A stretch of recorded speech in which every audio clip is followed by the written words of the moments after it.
When the cracks in my life first appeared, they were so faint, so easy to ignore, that I didn't give them a second thought. I was too busy, too wrapped up in the day-to-day grind, to notice the subtle shifts beneath the surface. At first, it all seemed manageable. I had a routine that kept me anchored. Work, relationships, the small goals that made each day pass by. But cracks, no matter how small, have a way of growing. Slowly, piece by piece, my carefully constructed life started to unravel. It wasn't an explosion or a sudden event that threw everything off course. It was the steady accumulation of countless little choices, each one adding a bit more weight until the pressure was too much to bear. I told myself everything was fine. I was moving forward, handling problems as they came, believing that if I just kept going, things would eventually get better. But life has a way of proving you wrong. You think you're in control, that you can outsmart the chaos by planning ahead, by staying focused. But life doesn't care about your plans. It has its own rhythm, and it will shift when you least expect it, leaving you unbalanced and uncertain. I didn't notice the turning point at first. It crept up on me slowly, like a distant storm on the horizon, barely a threat until it's right over your head. At work, I was managing, barely, but still getting through the days. At home, things felt routine, maybe a little strained, but nothing that couldn't be fixed. I thought I had time. I thought I could figure it all out before anything truly fell apart. But the truth was, things were already falling apart. I just hadn't realized it yet.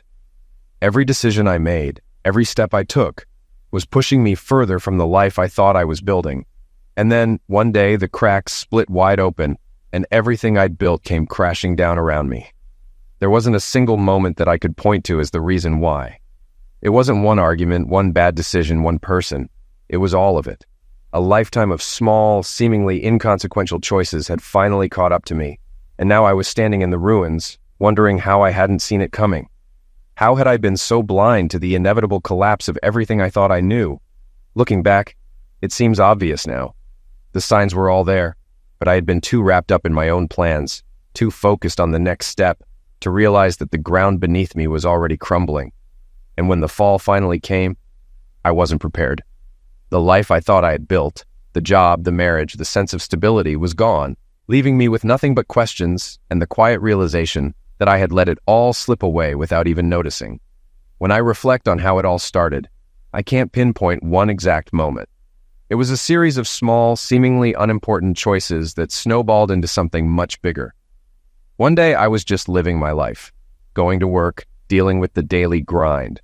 The next, things began to unravel. Slowly at first, until my entire world fell apart.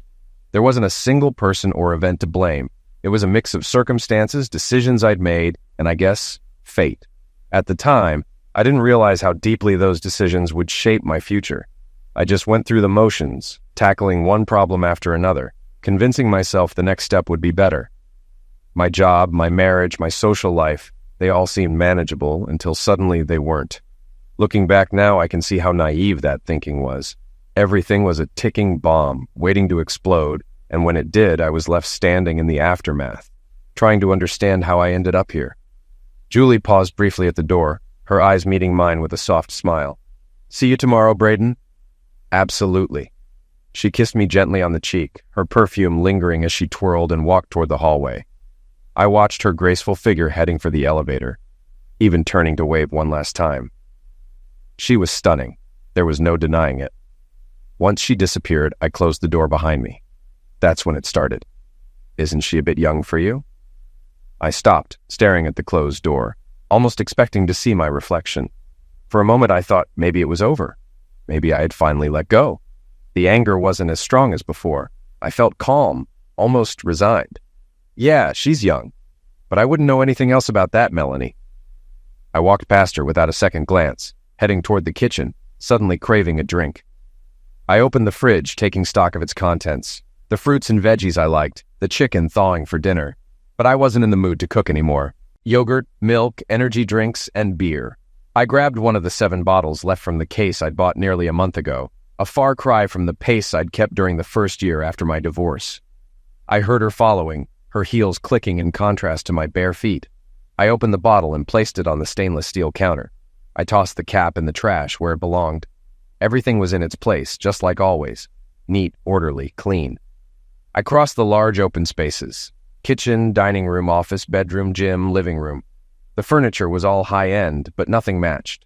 The living room was no exception. 2 stiff black leather chairs on one side, separated by a metal end table and a crystal lamp.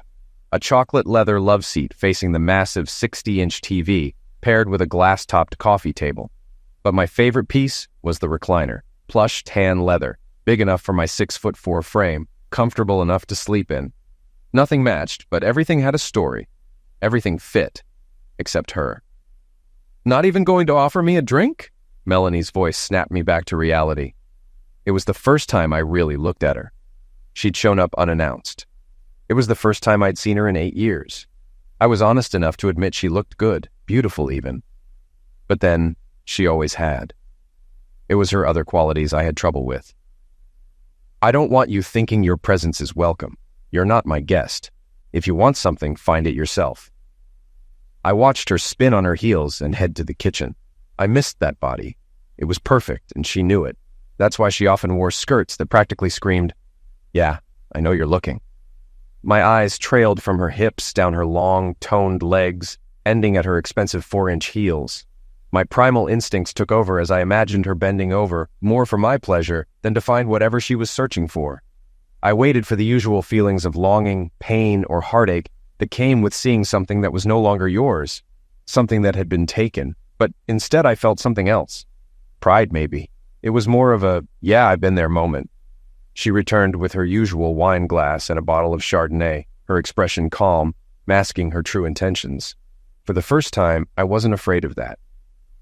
"You look good, Braden." "I feel good, Melanie." The game had begun, and for once, it felt good not to be on the defensive. "You're not even going to ask why I'm here? You're not curious?" "It's not that I'm not curious. One can never have too much information." Her smirk told me she thought we were evenly matched. "I just don't care." Even in the most unexpected situations, Melanie had an uncanny ability to keep a straight face. I had seen it many times, so it felt good to notice her slight wince, even if it was just for a second. She turned toward the wall, a massive 18-foot span filled with framed pictures from my journey. It was a floor-to-ceiling reminder of how I got here and the lessons I had learned. "Rock bottom," I said. "That's where I started after you divorced me and wrecked my life." I won't pretend our marriage was perfect. It wasn't. We had a tough time, mostly because we were always broke. But we were young, hopeful, impulsive, and committed. Our marriage didn't fall apart early on because we didn't believe it could. I mean, soulmates don't give up on each other, right? She stayed silent, her eyes still on the pictures. I thought back to the time we scraped up enough change to split a fast food meal on our first anniversary. I could still picture that fake Christmas tree we found in the trash behind our apartment and how we made paper ornaments for it. She laminated them the following year, and we hung them every Christmas after that. I continued, "Even when you love someone, they can still get on your nerves. You used to rearrange everything. Kitchen utensils, spices, the hall closet. It never made sense to me, but just when I get used to it, you'd move it all again." She didn't say anything, but I knew she was listening. "Remember how you could never find anything after you rearranged it?" I asked, a small smile forming. "Where are the scissors, Han? In the drawer somewhere." "They're not where they were last week." "Did you move them?" And you'd always answer, "Probably. Keep looking." I shook my head. I had to go buy whatever was missing if I needed it right away. But even the constant mess in the kitchen didn't make me think about how broke we were. Probably because of the Zex. Whenever we were alone, we couldn't keep our hands off each other. She was insatiable, and so was I. 5 minutes alone, anywhere, anytime, and we'd be undressed. I loved how desperate her voice sounded when I teased her. And afterward, I'd watch her body recover, her skin glowing with a sheen of sweat. Her body was perfection, young, soft, voluptuous. It was impossible to resist. And those crystal blue eyes, the ones that told me I was about to get lucky, made it even better. Those memories, the important ones, kept me going for a long time after the divorce. After the dust settled and I put the cap on the bottle for good, I had an epiphany. Those rough years when we didn't know how we'd pay the rent taught me something. Together we could survive anything. But for you, Melanie, those years were a nightmare. You swore you'd never live like that again, no matter what. Her eyes flicked back to the pictures, lingering a little longer this time. I could tell she was thinking about the places we had always dreamed of visiting together, places I ended up seeing on my own. She was the picture of sensuality, her wine glass dangling from her fingers as she studied the photos of the life I had built after her. "So, you really traveled to all those places?" she asked softly. "I did," I said, watching her. She was trying to guess my next move, but the truth was, I didn't have one. "You've changed." "I doubt that," I replied. "Actually, I'm certain I haven't. I'm the same person I've always been, just more me and a lot less you." She smirked, but I could see she was struggling to keep it together. "You never would have said something like that to me before." Life is full of things we want to say but don't. We get lost in the silence, or we lose the person we should have been. I spent a long time searching for answers, and I realized that sometimes we try to be the person we think we are, until someone shows us the truth in the mirror. Some of us handle it better than others. "Maybe," she whispered, her smirk fading. "What's different now?" she asked. "There's nothing left for you to take from me, Melanie. We're not connected anymore, so you can't hurt me." She opened her mouth to respond, but the lump in her throat stopped her. For a moment, I wanted to believe she was genuinely affected, but I knew better. "I want you to make it stop," she finally said. "I didn't start it, but you could end it." "I'm not sure that's true," I replied, my voice steady. "And even if it was, I'm not sure I would." "Are you enjoying this?" "Not particularly. I'm not interested in being reminded that the person I loved most in the world turned out to be a lying, cheating witch." My words hit harder than I expected, and I saw it in her eyes. For the first time, I had wounded her. She stood there quietly, processing what I'd said. But I had learned something important. Never interrupt your enemy when they're making a mistake. Sun Tzu Napoleon. I had been completely unprepared for the devastation she unleashed on me during our first battle. I wasn't ready this time either, but at least now I wasn't alone.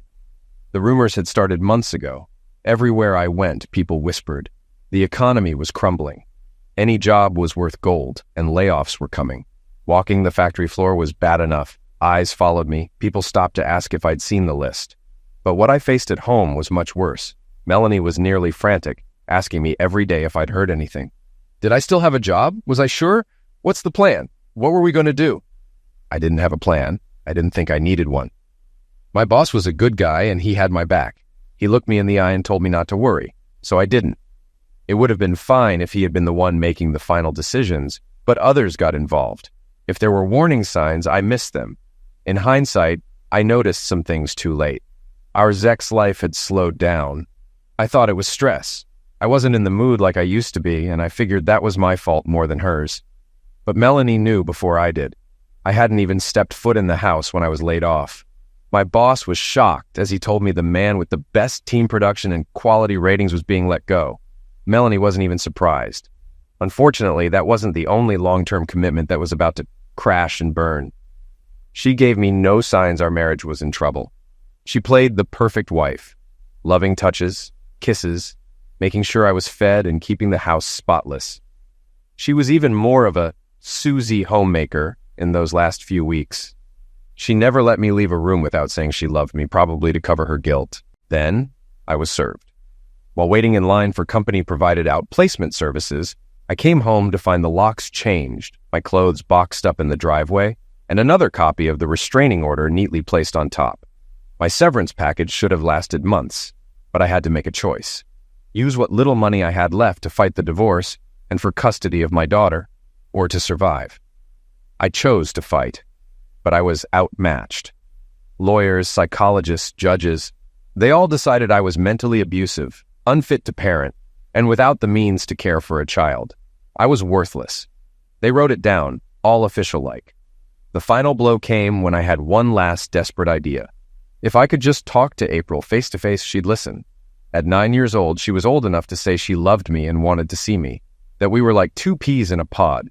So I stood behind the bushes, staring at what used to be my home, hoping to catch a glimpse of her. That's when I saw them for the first time. My wife, my daughter, and the company's vice president of operations. He was the son of the company's founder, a womanizer, an arrogant idiot, and one of the worst business managers I'd ever seen. But his old man was respected and everyone was loyal to him. The only life in ruins was mine and I was nobody. They all said so. He was an odd-looking man, 10 years older than me, with a growing gut, a big bank account, and my ready-made family. I admit my description was biased by my hatred. He wasn't deformed or anything, but all I could see was ugliness. That night I took my first real drink. Not my first ever, but the first one I took to drown my pain. It was a long drink. It lasted a year. It might have lasted forever, but I saw her one more time. I was wandering the streets, disheveled, unshaven, in dirty clothes, with a stench that preceded me wherever I went. I was just a few weeks from being homeless, if you could call my decaying studio apartment in a near-condemned pre-war building a home. She was coming out of a boutique downtown, bags weighing her down as she searched her designer purse for the keys to her luxury SUV. I must have scared her. In fact, I know I did. She was frozen for a moment, unsure whether to protect her things or her body. The drunken haze that shielded me from reality meant she was in no danger from me. It took me way too long to recognize her. Her shocked, "Oh my God," and the way she covered her mouth before speeding off finally registered minutes later.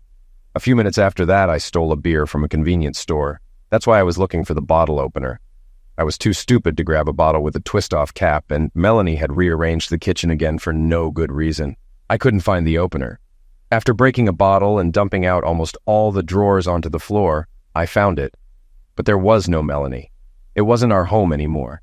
And the opener was right where I left it, where it should have been. Everything was in its place. I quit drinking that day and left town the next, with a backpack holding everything I owned and just under $50. It wasn't hard to stop. I wasn't in booze dependent. I was a broken man hiding in a bottle and failing miserably.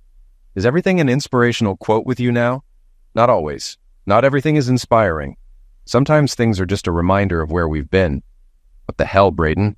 What does that even mean?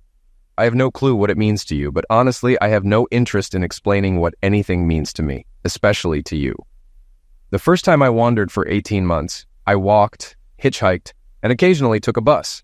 I worked random jobs until I had enough cash to move on. Money was tight, but I was fully aware of my surroundings. I set up camp wherever I ended up. There was always somewhere to sleep, shower, and grab a meal. I indulged in anything interesting I found at used bookstores, buying a dozen books for the price of one movie ticket. So I read. I wrote down whatever I wanted to remember and how I was feeling in an old spiral notebook, a diary of pain and discovery. I kept up with world events through discarded newspapers. They were often outdated, but the news didn't really affect me anyway. I talked to people, mostly listened. People love to talk, and I was a good listener. I splurged once on a well-used digital camera from a pawn shop. I took pictures to remember the places I'd been, people I'd met, and later in my journey, things that inspired me. Once a month, for about $5, a pharmacy would transfer my pictures from the memory card to a CD. After a year and a half, I settled in a small, dusty town in the middle of the country. I got my first full-time job since the divorce, working in a warehouse at a fertilizer factory. By day, I hauled manure. By night, I went to my rented room above a garage to read and write. I swapped my notebook for a used laptop and spent my free time at the library, using their internet to upload my thoughts and photos to a blog. People followed me and commented anonymously. While I wrote as a form of therapy, I enjoyed knowing people cared about what I had to say. I enjoyed it a lot. Melanie paused at the only photo I had from my old life, a strip of pictures from a booth at an amusement park. April was 4, her ponytail tied with pink ribbons, and her new earrings sparkling with fake diamonds. The bright flash couldn't outshine the smiles on our faces. The first photo was surprised, the second silly, and the last one filled with genuine laughter. "I could help you reconnect with her," Melanie said quietly. "Oh, so you're close. You know all about your daughter's life?" I could see her trying to gauge what I knew. It must have been hard for her not to have the upper hand for once. "You should be proud. She's turned out just like you," I said with a grin, watching her reaction. She was taken aback. There was shock in her eyes, and something else, maybe regret. She stared at the photo again, maybe realizing it didn't match her memories or what she'd been told. Hard to say, as she didn't comment. In my past life, I never thought of myself as a writer. I was a production supervisor at a big manufacturing company, a job I'd climbed the ranks to after 4 promotions. Writing had never been on my radar, but that didn't stop an online men's magazine from listing my blog as one of the best on the web. Soon, they offered me a monthly, then a weekly column. The pay wasn't great, but it opened doors. 2 years later, an email from a publishing company caught me off guard. They wanted more of my work, though I hadn't written a book. I sent them a chaotic collection of essays, and they paired me with an editor who asked for a first chapter on how my journey began. So I shared my story for the first time. Then, nothing happened for a few years. I assumed it wasn't good enough, but I kept writing. My column's popularity grew, the money got better, but I was bored. So I left again, this time heading to Europe. There are no hostels for 35-year-old men, no cheap train tickets, but I traveled the continent as frugally as I could. I saw places I'd only read about in textbooks or seen on TV. I visited historical sites and soaked in traditions. I didn't stop.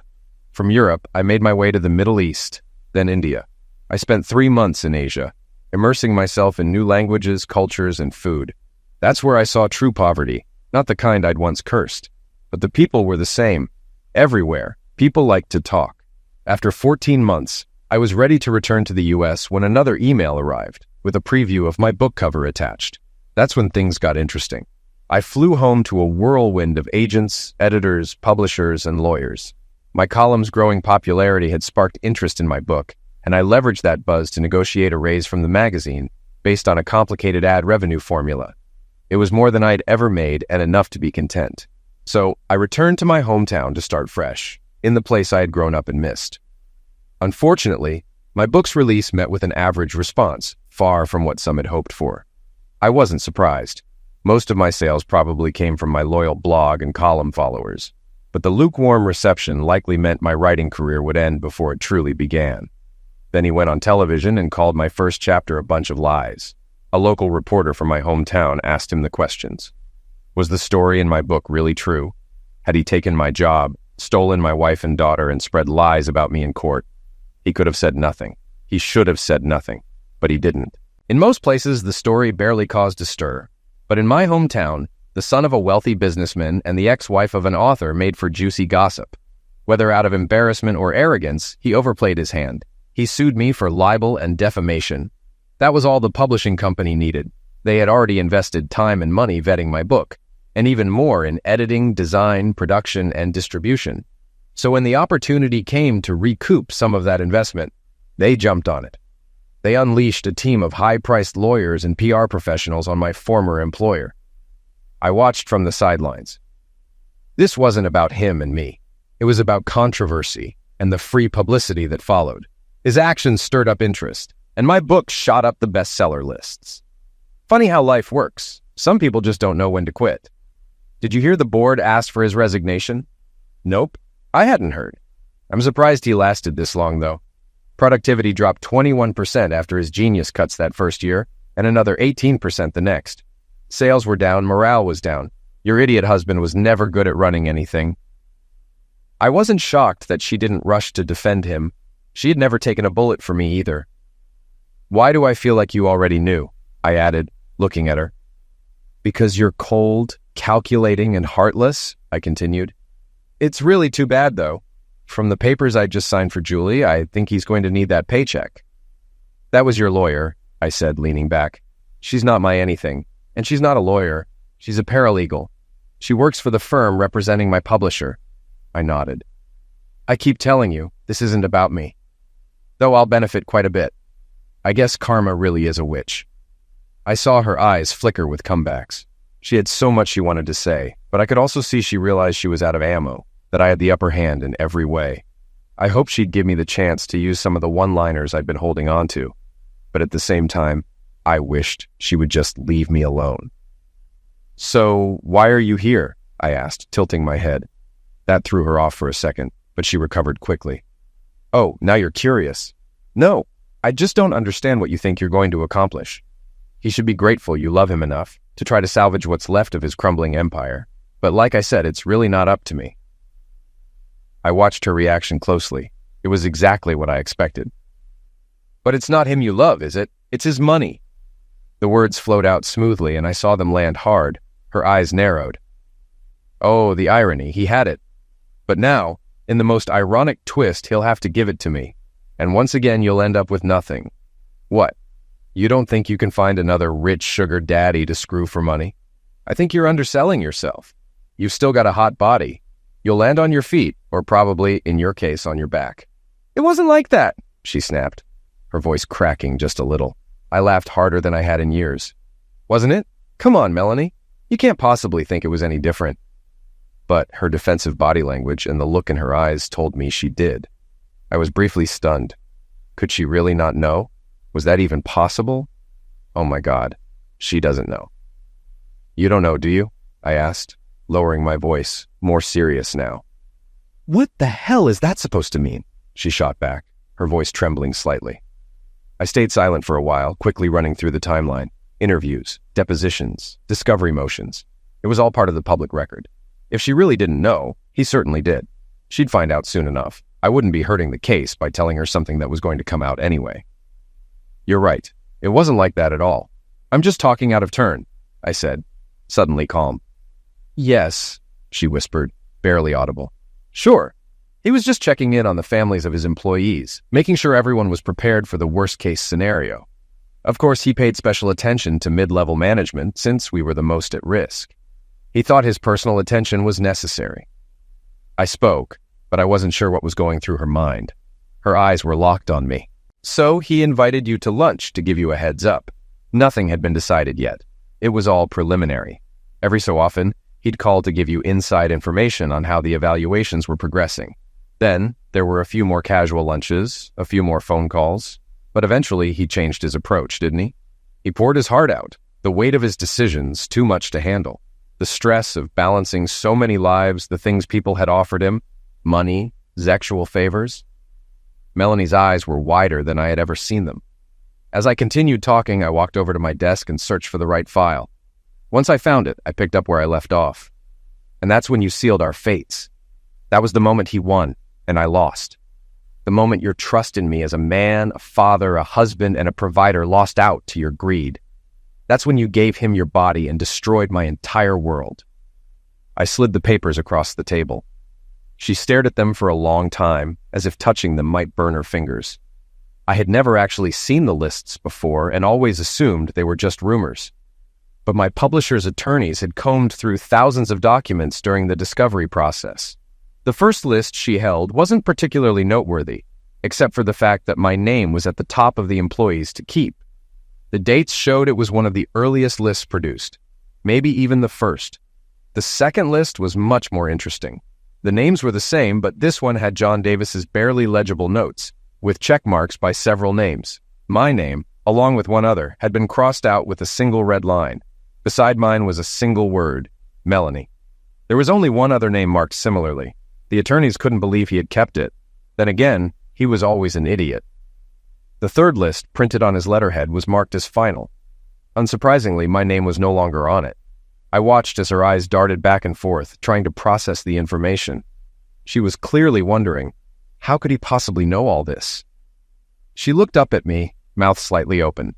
Dumbfounded wasn't a flattering look for her. "You'll figure it out. You're not that stupid. You know exactly what I mean," I added, my voice cold. The urge for a drink hit me hard, so I got up and went to the kitchen. I dropped some ice cubes in a glass and filled it with water from the fridge. If I had learned anything, it was to never give in to my urges. Decisions made after careful thought and consideration of the consequences were always smarter. Plus, being drunk around Melanie seemed like asking for trouble. "I believe sex is one of the most beautiful, natural, wholesome things that money can buy," I smirked, quoting Steve Martin as I came back into the room. "Since we're being so open, I am curious about one thing. Did you ever love me?" Melanie had been staring at the documents for nearly 20 minutes. At first, her grip tightened and her hands started shaking, but after a few minutes, her expression became completely stoic again. She hadn't said a word, so I decided to break the silence. Apparently, she had no intention of answering my question. She briefly met my gaze, then quickly looked away. I would have paid more attention to her, but I couldn't wrap my head around why she was even in my loft. Sure, I had questions and wanted answers, but I couldn't go there yet because her sudden appearance just didn't add up. It hadn't even been 48 hours since Mr. Moneypants' lawyers had requested a settlement conference. My attorney and the publisher's attorneys had celebrated a bit that night, seeing the move as an admission of defeat. But in a world full of sharks, these guys were the butcher whales. They didn't avoid fights. They sought them out and did everything they could to ensure a battle. Victory wasn't enough for them. They enjoyed humiliating people. I was certain none of them had read my book. Everything I had written was against what they stood for. Still, it was nice having them on my side. I had been on the other side of the table before, armed only with righteousness, and had been crushed. So yeah, I could have been labeled a hypocrite. But I didn't start this, and I was happy to go along for the ride. I was lost in these thoughts when I looked back at Melanie again. She was as beautiful as ever. I smiled, realizing I'd been right all along. I had told her for years that she'd only get more stunning with age. I honestly couldn't figure out why she dressed up for me. She looked like she was ready for a night out, or more accurately, a night on the prowl. And then it hit me. "Holy crap, he sent you here," I said, my voice sharper than I intended. I don't think I'd ever seen Melanie so angry. In fact, I'm not sure I had ever seen her truly angry at all. Even during our worst arguments when we were married, she had never shown rage. Disappointed? Sure. Annoyed? Definitely. Scared? More than I realized at the time. That was why her cheating had been such a devastating blow. In a sea of unlikely outcomes, the idea of Melanie abandoning me had seemed impossibly distant. Even after all these years of self-reflection and rebuilding my confidence, I knew I would never be the same. Soulmates don't give up on each other, but mine had. He must have been desperate. The lawsuits and legal fees totaled $12 million. He was rich, but not that rich. The Sharks estimated that the judge would award around $7 million in damages.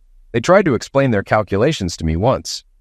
My book was considered property with a valuation, and his lawsuit had been frivolous. Plus, they had a mountain of evidence proving that he and his lawyer knew it. It all seemed like a game where whoever spewed the better nonsense would win.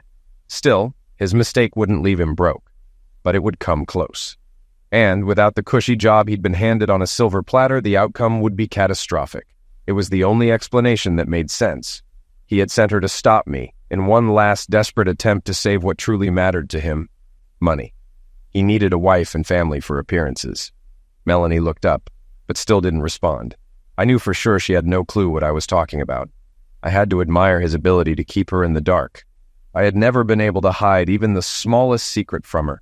Guilt would have eaten me alive. I guess a conscience wasn't one of John Davis's concerns. A few members of the board had started questioning him. Why didn't he have a family? When would he stop with the string of women and the partying?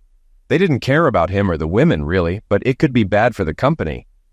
You can't have your future CEO wrapped up in a Zex scandal. It's bad for business. So he straight up asked Stephanie Carmichael to marry him. For the money, of course. She was already sleeping with him for cash, so he probably thought she'd just agree. Stephanie was what most people would call a strumpet. At least that was the rumor around the plant, and her husband David was what I called a fool. I never had direct knowledge of their situation, but I had heard the stories.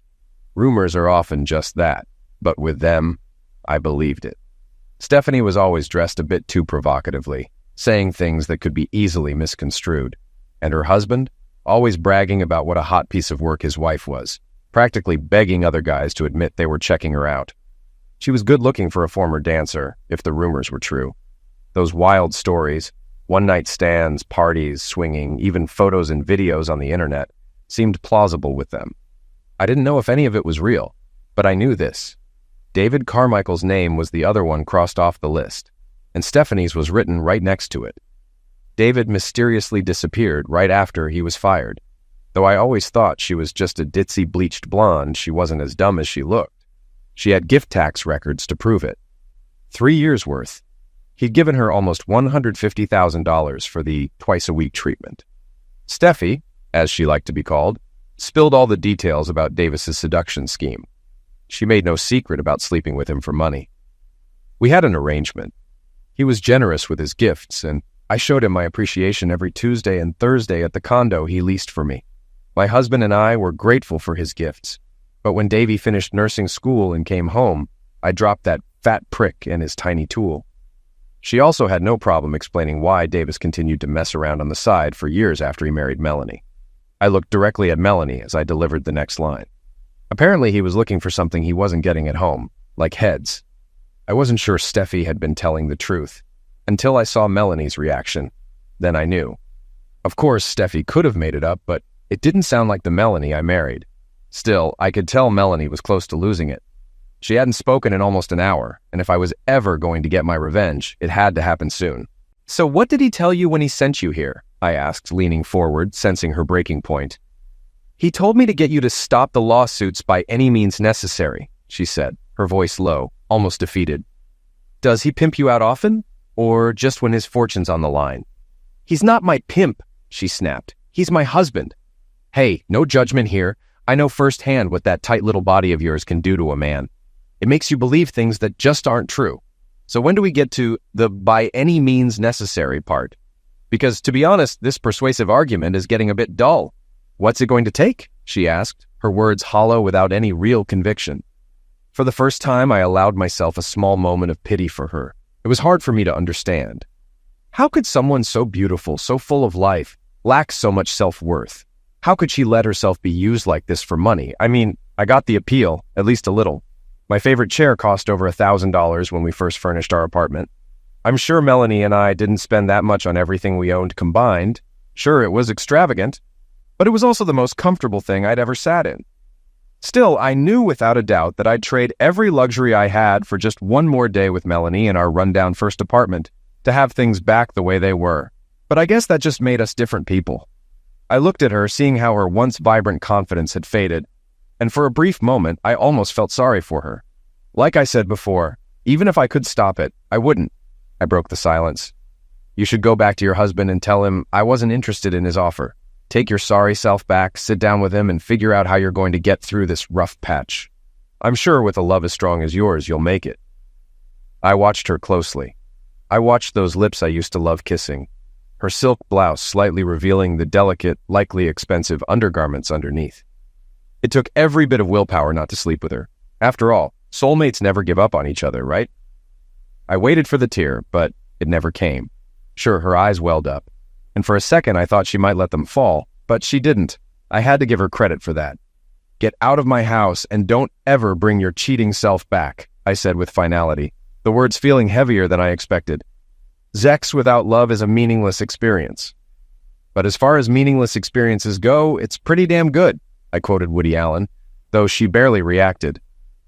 Our conversation had lasted hours, but I hadn't planned on sleeping with her. Honestly, I hadn't given it much thought. Too many other things were swirling in my mind. The previous weeks had been full of surprises, but she was beautiful, and I was a man, and she did make the offer. "What's a girl got to do to get a refill around here?" she asked, breaking the silence again. I took her glass and refilled it with her wine of choice, bringing it back with the bottle and setting it down beside her. "I read your book, twice," she said, her voice now more serious. I would have responded with something witty or offered a genuine thank you if I hadn't been distracted by the sight in front of me. I would have found the words if I hadn't been lamenting that I missed the moment when her blouse disappeared. Luckily, I was just in time to see her slip out of her skirt, and I couldn't help but wonder if all those adventures, all that self-discovery made you better in bed. "I've been told I'm fairly impressive," I smirked. "Oh, I don't doubt it," she replied, her voice sultry, as if nothing between us had ever been broken. We made love. I collapsed onto her, exhausted, her fingers gently tracing my spine, pulling me from my post-bliss haze. "Jesus Christ, Brayton, your ex was an idiot," she whispered. "Oh, Julie, you say the sweetest things," I replied, smiling lazily as I lay beside her. "The best revenge is to live on and prove yourself," I muttered, quoting Eddie Vedder, my words lost in the afterglow. Julie stayed with me every night for the next 4 months while the lawsuits played out in probate court. We had sex like newlyweds the entire time. She always reminded me, though, that no matter how great the sex was, she was going back to New York once the lawsuits were settled. I didn't blame her. Sharks like her, fresh out of law school, don't stick around in the shallow end, no matter how often they hook up with you. Still, the time we spent together was amazing. At first night, she was at my condo explaining the latest lawsuit, one from my daughter, suing me to protect her inheritance. I can't say I didn't know Melanie was angry when she left that night. She was furious. But I assumed she was mad at me, maybe for turning her down or for taking what she thought she had rightfully earned. Apparently, I was wrong. I can't imagine what it was like for him. I know how devastated I was when Melanie didn't choose me over something as simple as a corporate downsizing. But the coroner's report was inconclusive. John Davis may have never known. Hours after she left, Melanie tragically took his life with a single shot, then turned the weapon on herself. He bled out quickly. They said she likely died instantly, but no one could say for sure if he lived long enough to realize she'd rather eliminate herself than have sex with him once he was poor. I can't imagine what that must have felt like, but I hope he had at least a moment to think about it. I spent days being angry at Melanie, not for what she did to me, but for her daughter's sake. As messed up as Melanie was, her daughter needed her. No, April hadn't given me any indication they were close. Probably the opposite. Still, she was a lost little girl. The one time she came to see me, she didn't remember me. Not the real me, at least. That surprised me. I thought she'd be old enough to recall. But memories get replaced by lies when you hear them enough. She didn't believe me when I said we were once happy, that we were once a family. Now there was no one left who could confirm it. One picture on a wall full of hundreds didn't and wouldn't change her mind. She was bitter at Melanie's funeral, which I understood. Unfortunately, months later, I was still enemy number one with no hope of changing her mind. When the ruling came down and her inheritance was essentially lost, she stormed out of the courtroom, barely avoiding a contempt charge for her profanity-filled tirade. That was the last I saw of her, and I don't hold much hope of seeing her again. The bond I had hoped we would always have seemed as fragile as the one between her mother and me. But maybe fathers and daughters are different. Maybe the Davises didn't completely poison her against me. And maybe one day she'll realize she can always count on her dad. Or maybe she'll find her way in the world. Perhaps she'll find her soulmate, someone who won't give up on her. As I sit here, looking back on everything, I realize that life isn't some neat, packaged experience with a predictable ending. It's messy, it's complicated, but it's also full of moments that define who we are, even when we don't know it at the time. That's what this story has been. A series of choices, some small and others monumental, shaping everything I am now. I used to think that I was a sufferer of fate, that the collapse of my marriage, my career, and my sense of identity was something that happened to me. But now I see it differently. It's not about what happens to us, it's about what we do in response. I've made mistakes, but I've also learned to take responsibility for them. That's what I didn't understand back then. We all have the power to rebuild, even when it feels like the ground has crumbled beneath us. Melanie. There's so much to say about her, and yet nothing at all. I loved her once, deeply. We shared something real, and maybe part of me will always wonder if we could have made it. But I know now that love isn't enough to overcome betrayal or the slow erosion of trust. She played her role in my downfall, but in truth, it was my own blindness that allowed things to get so far. She wasn't the villain in my story. Neither was John Davis. They were just people, flawed and broken like the rest of us, trying to navigate their own lives. In the end, it was greed and pride that brought them both down. And the irony of it all is that I've walked away from this mess stronger, while they've been destroyed by it. Julie, well, she was never going to stay, but she gave me something I didn't realize I needed, a reminder that there's more out there for me. Her presence was a fleeting comfort, and maybe that's all it was meant to be. I'll never forget those months we spent together, but I'm not naive enough to think that she was anything more than a temporary balm for old wounds. Now, as I look at where I am, I see the path that led me here wasn't a straight line. It twisted and turned through heartache, loss, discovery, and eventually peace. I've traveled the world, seen things most people only dream of, and somewhere along the way, I found something resembling closure. Not with Melanie, not with John, and not even with my daughter. That will take time, maybe more than I have. But with myself, that's where the real journey ends. I don't expect April to come back into my life. She's young, angry, and has her own demons to face. But if she ever does, I'll be here. I'll be ready to tell her the truth if she's willing to hear it. Until then, I'll keep living, keep writing, and keep proving that the best revenge isn't about tearing someone down. It's about rising up, rising from nothing. And I did rise. From the ashes of a life I thought I had lost, I've built something new, something strong. Maybe that's the lesson I needed to learn all along, that no matter how far we fall, there's always a way back. You just have to be willing to fight for it. So, what's next? I don't know. But for the first time in a long time, I'm not afraid of the unknown, because I faced the worst of it, and I came out the other side intact. Maybe even better. And that's something no one can ever take from me.